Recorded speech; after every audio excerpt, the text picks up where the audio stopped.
Dalam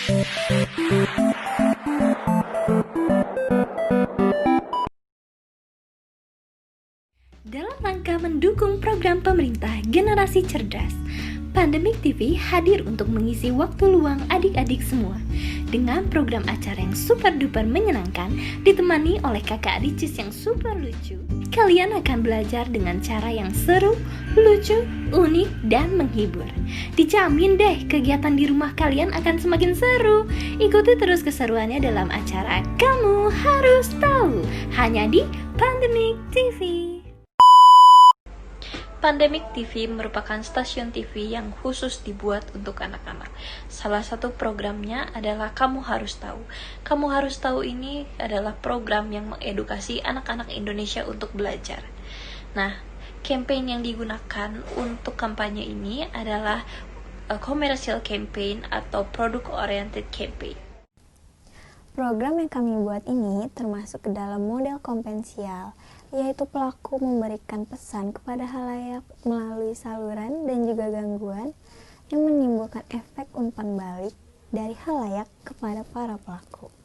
Teknik persuasi yang digunakan dalam kampanye humas ini adalah motivational appeal dan humorous appeal. Yang pertama yaitu motivational appeal. Motivational appeal ini dapat menumbuhkan internal psikologis anak-anak sehingga anak-anak dapat mengikuti pengaruh yang baik, yang positif dari Pandemic TV ini. Lalu, di Pandemic TV ini kita menampilkan berbagai macam budaya Indonesia yang akan menumbuhkan rasa nasionalisme anak-anak.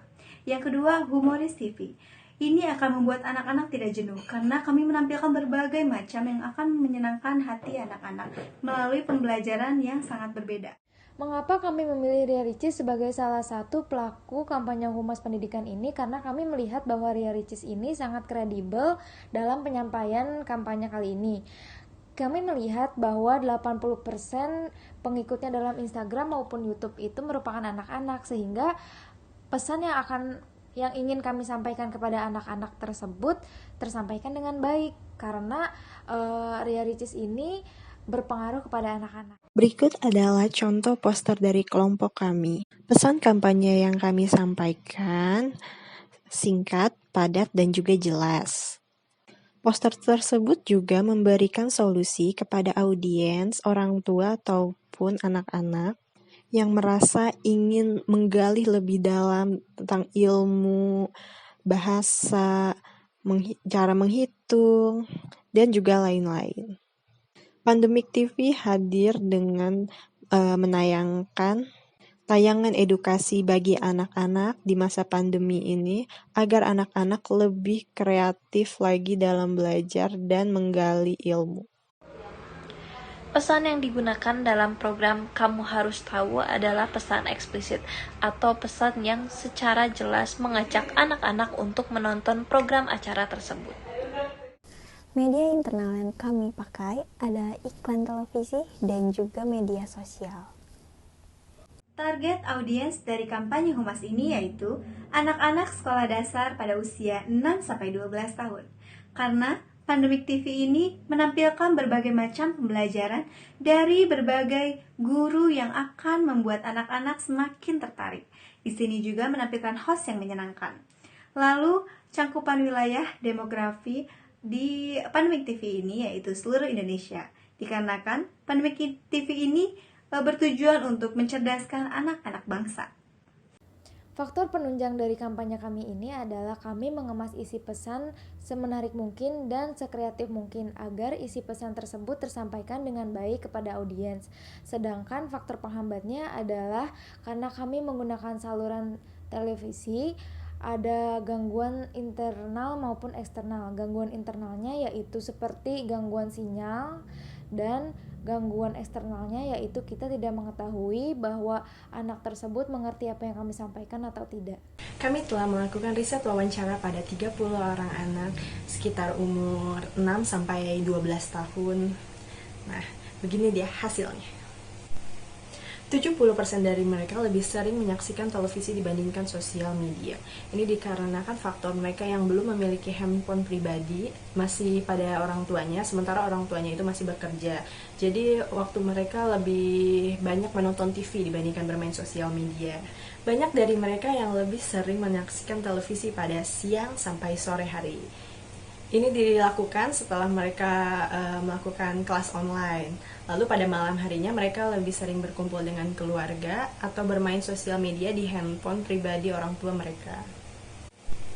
Tayangan yang sering mereka tonton pada televisi adalah kartun. 85% dari mereka mengenal siapa itu Ria Ricis. Nah, kebanyakan dari mereka yang menyukai Ria Ricis adalah perempuan, anak-anak perempuan nih. Kalau misalnya laki-laki mereka tahu, cuma gak begitu senang sama Ria Ricis. Kesimpulannya, kami akan membuat acara pada siang hari sekitar pukul 11 sampai 12 siang dengan menyisipkan beberapa animasi agar mereka tertarik dan mau menonton acara kami. Yang pertama adalah tayangan dari TV Pandemik ini sendiri gratis. Kemudian, TV Pandemik sendiri bisa mencakup seluruh Indonesia. Topik setiap harinya akan terus berganti. Kemudian, pembawa acaranya juga sangat dikenal. Dan kualitas video dari TV Pandemik ini adalah HD atau High Definition. Selanjutnya adalah weakness atau kelemahan dari TV Pandemik itu sendiri. Frekuensi yang lemah jika mencapai desa-desa terpencil. Kemudian kurangnya promosi dari tayangan Kamu Harus Tahu. Kemudian kurangnya juga minat dari anak-anak untuk menonton TV edukasi. Selain dari segi kelemahan, TV Pandemik juga memiliki peluang. Apakah peluang itu?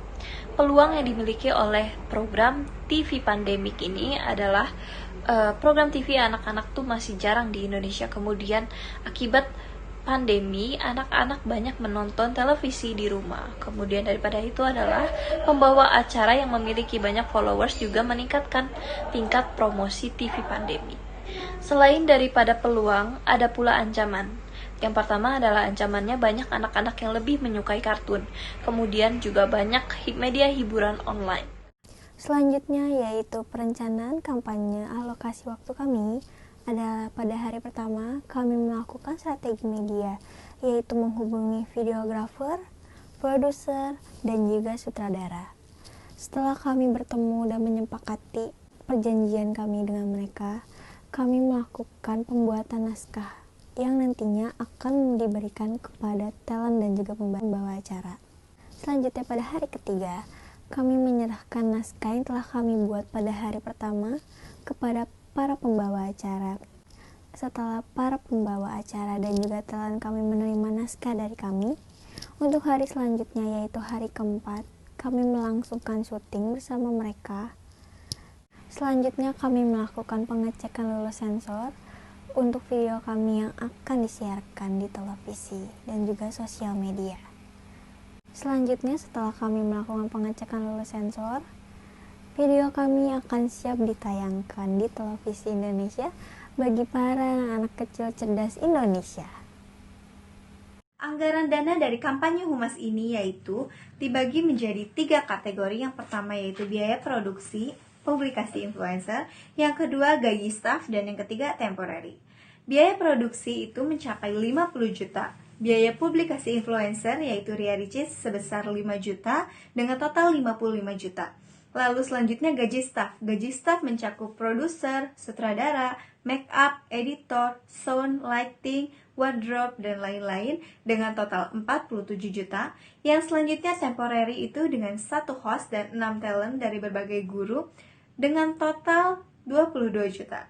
Dan total keseluruhan yaitu 124 juta. Selanjutnya yaitu strategi pengumpulan dana. Strategi pengumpulan dana dalam kampanye humas ini dibagi menjadi 2. Yang pertama melalui personal solicitation, yaitu dengan pengumpulan dana secara personal atau pribadi. Yang kedua dengan group solicitation, dengan cara pengumpulan dana melalui sponsor. Pada tahap evaluasi, kami menggunakan campaign level sebagai evaluasi kami dengan melakukan survei kepada anak-anak, dan hasilnya adalah 90% anak-anak mengetahui acara Kamu Harus Tahu, 85% anak-anak suka dengan acara Kamu Harus Tahu, 80% Ria Ricis berpengaruh dalam meningkatkan minat audiens, 70% acara atau kampanye ini berpengaruh pada perubahan sikap dan perilaku anak. Dan dapat disimpulkan bahwa 80% dari kampanye gerakan anak cerdas ini berhasil karena dapat mengubah sikap dan tingkah laku anak. Terima kasih.